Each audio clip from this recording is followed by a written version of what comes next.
ቅዱስ አሐዱ አምላክ አሜን። ሁሉን የሚችል ጌታ አምላክ እግዚአብሔር ሆይ በሰላም በጤና በሕይወት የጠበቅከን የሳት ሰጠህና እናመሰግንሃለን። በውድ ልጅ በጌታችን በኢየሱስ ክርስቶስ ከመንፈስ ቅዱስ ጋር ምስጋና ይገባሃል። አቤቱ ሆይ የሕይወታችን ባለቤት የመኖራችን ትርጉም መንገዳችንን የምታቀና በዚህ ሰዓት በዚህ ሳምንት ስለ ቤተሰብ ፍቅርና በረከት ሰላም እንለምንሃለን። የሁሉን የሚያምኑትን አሜን የሚሉትን ሁሉ ቤተሰቦች ባርክ፣ ትዳራቸውን ባርክ፣ የወለዷቸው ልጆቻቸውን ባርክ፣ የኑራቸውን ቤታቸውን ገበናቸውን ባርክ፣ ጓዳቸውን ጎጇቸውን ባርክ።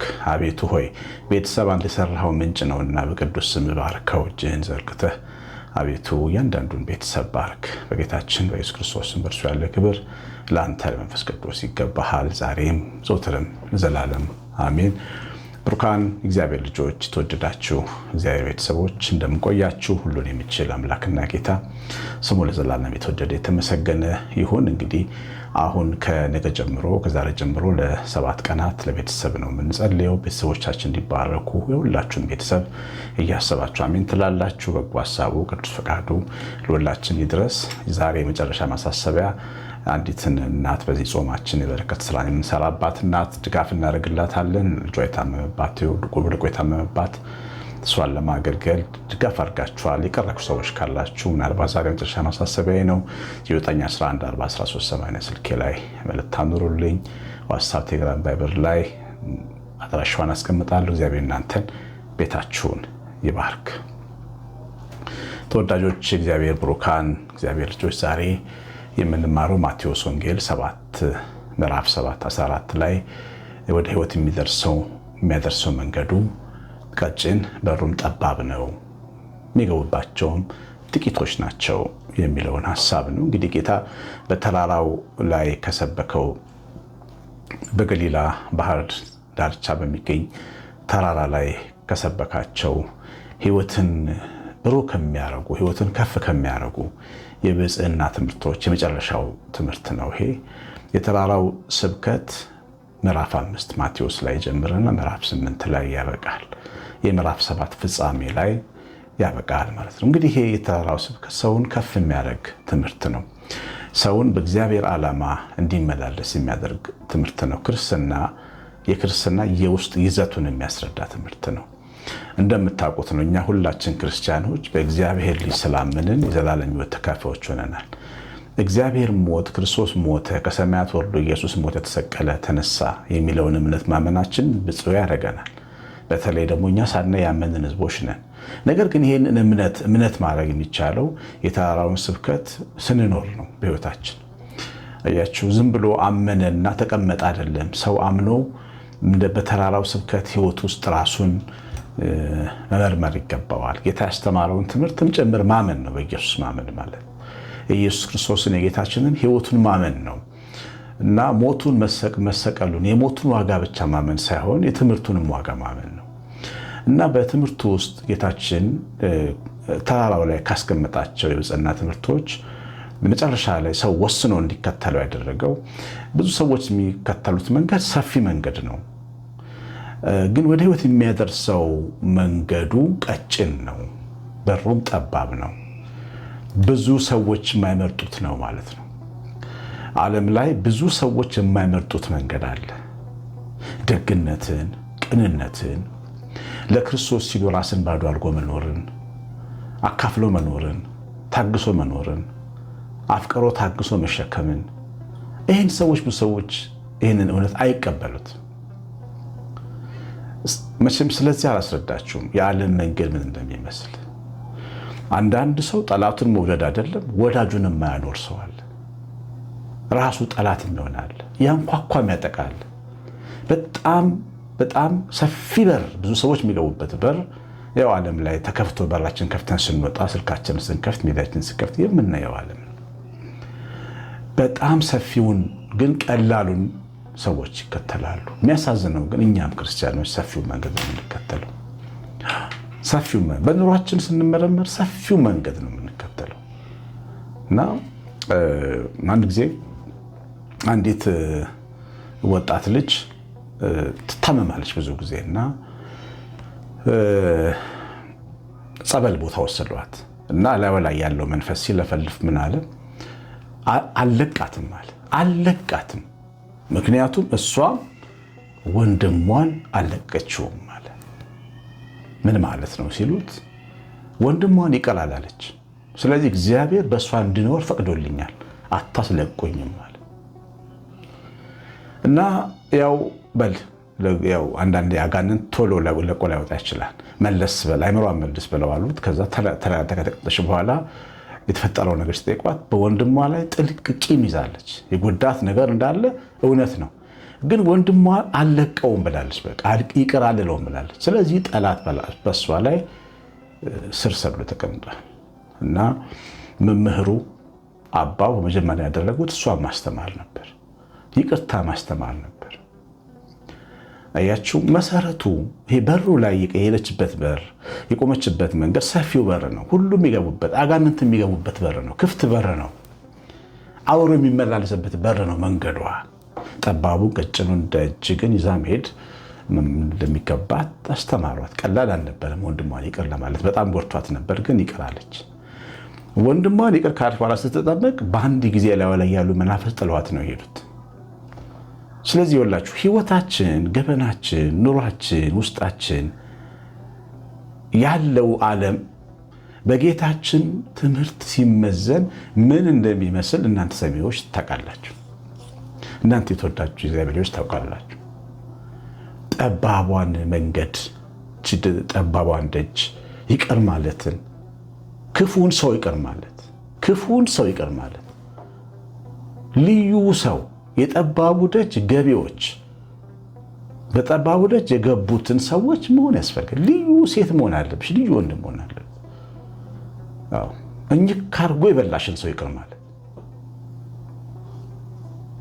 ቀንና ጊዜ ብቻ የምጠብቅላትን ሰው ይቅር ማለት፣ ደሙን ካልመለስክ እንቅልፍ የማይወስድህን ሰው ይቅር ማለት ያስፈልጋል። አንዳንዴ ከሰሜን የመጣችሁ ሰዎች፣ ከሰሜን የመጣን ሰዎች አለ ደም የመለስ ባህልን ተከትለን የምንመጣ የቅርብ ዘመዳችን ተገሎብን ቀን ብቻ ምንጠብቅ ለማስገደል ወይ ለመግደል ጥሩ ልብስ ለብሰን ቤተክርስቲያን ውስጥ ጋቢ ለብሰን ነጠላ ለብሰን ምንገባ ልባችን ውስጥ ግን ስለተሸክመ የምንዞር ሰዎች አለ።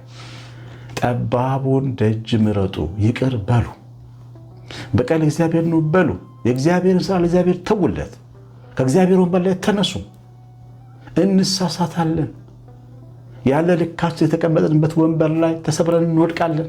እኛንን የምንጎዳው ጥፋት ነው የሚለው ሰፊው መንገድ ፍጻሜው ጥፋት ነው። ደም ዘርቶ ደም ነው የሚወልደው ሰው። ሰይፍ የሚያነሳ ጌታ እንዳስተማረው በሰይፍ ነው የሚጠፋው። በሰይፍ መፍትሄ መጥቶ አያውቅም። ሞኞቹ ቤተሰቦቻችን ያስማሩን ትምህርት አቁሙና ብልሁን፣ ጻድቁን፣ ጠቢቡን፣ እውነተኛውን ጽድቅ የሆነውን ክርስቶስ ያስተማሩን ወንጌል ተከተሉ። እግዚአብሔር ልጆች፣ እናንተ እግዚአብሔር ልጆች ናችሁ። ተራ ሰዎች አይደላችሁ። የእግዚአብሔር የሕያው እግዚአብሔር ልጆች ክርስቶስ በንጹህ ደሙ የገዛችሁ ናችሁ። በክርስቶስ ትምህርት ለመኖር መወሰን ያስፈልጋል። ሰፊ መንገድ ብዙ ሰዎች የሚገቡበት ነው። ጠባቡ መንገድ ግን ጥቂት ሰዎች የሚገቡበት ነው። አንዳንዴ ትዳራችን መሸከም ከብዶን የምንኖር ሰዎች አለ። የሚያንገዳግደን ይውላችሁ አማመንታታችን ነው። ከተመቸን ወደኋላ ለማለት መፈለጋችን ነው። ስንጨክን ግን ጌታን ተስፋ አድርገን እንበረታለን፣ እንሸከማለን። የሚወደኝ ቢኖር ራሱን ይካድ፣ መስቀሉንም ተሸክሞ ይከተለኝ። ያንቺን መስቀል ተሸክመሽ ባልሽ ሊሆን ይችላል መስቀልሽ፣ ልጆችሽ ሊሆኑ ይችላሉ፣ ሚስት ልትሆን ትችላለች፣ አማት ሊሆን ይችላል መስቀል፣ ምራት ሊሆን ይችላል፣ የቤተክርስቲያን የአገልግሎት ጓደኛ ሊሆን ይችላል። የህይወት ፈተና የሆነ መስቀል መሸከም ግን ያስፈልጋል። ጎንበስ ብለው የተሸከምኩት መስቀል ወደ ክብር ነው የሚያደርስ። መስቀል ተሸክሞ ይከተለኝ ነው። ጌታ እየመራው ማንም ሰው ገደል አይገባ፣ ክብር ነው የሚደርሰው፣ ተራራ ላይ ነው የሚወጣው። እና ቤታችን ውስጥ መሸከም የሚገባን ነገር መቼ ላራክፈው ብላችሁ ቀን የምጠብቁ ሰዎች ተዉ። በጠባቡ በር በኢየሱስ ክርስቶስ እምነትና ህይወት ውስጥ ህይወታችሁን ምሩ። በቀጭኑ መንገድ ትዕግስት በሚፈልገው ጎንበስ ማለት በሚፈልገው መቻል በሚፈልገው መንገድ ላይ መሄድ ይገባናል። እግዚአብሔር ልጆች መሄድ ይገባናል።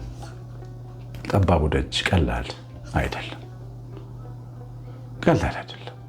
ጠባብ ደጅ መግባት ሰዎች መምህር ዘላለም ሰሞኑን ትቶን ሄደው መምህራችን መምህር ዘላለም ህይወቱን ሳነብ ነበር ጠዋት የቤት ታሪኩን እና መምህር ዘላለም በጣም ጠባብ በሆነ ደጅ ነበር ይሄድ የነበረው።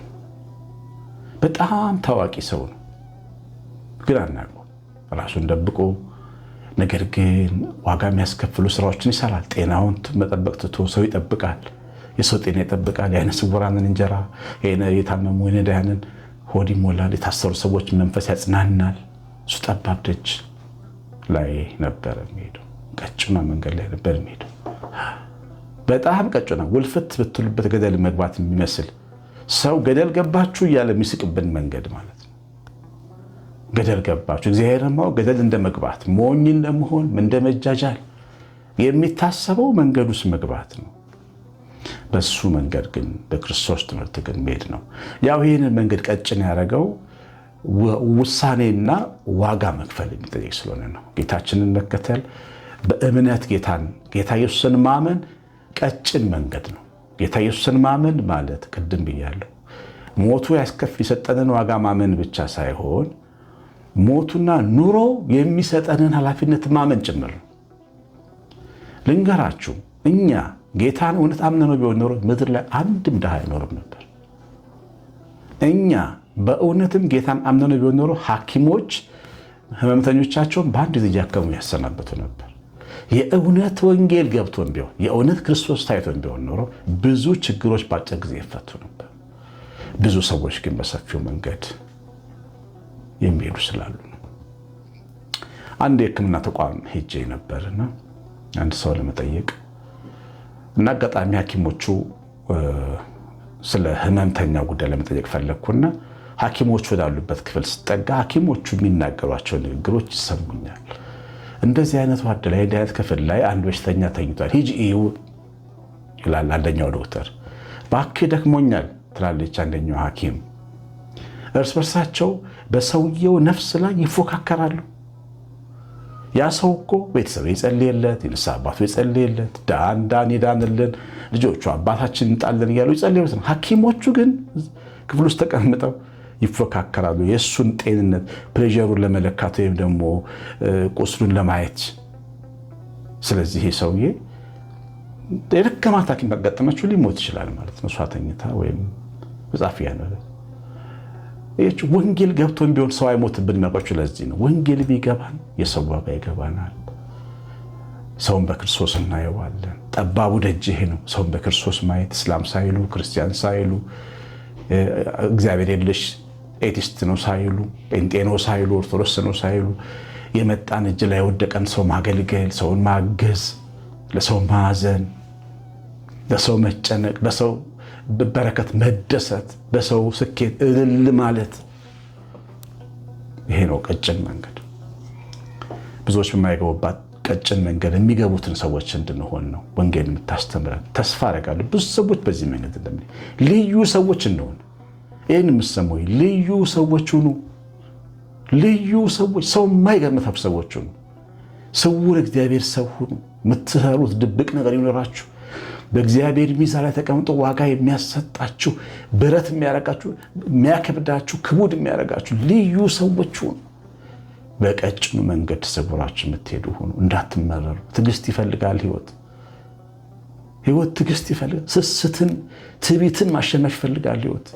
ራስን ገዝቶ ጌታን መከተል ይፈልጋል ህይወት።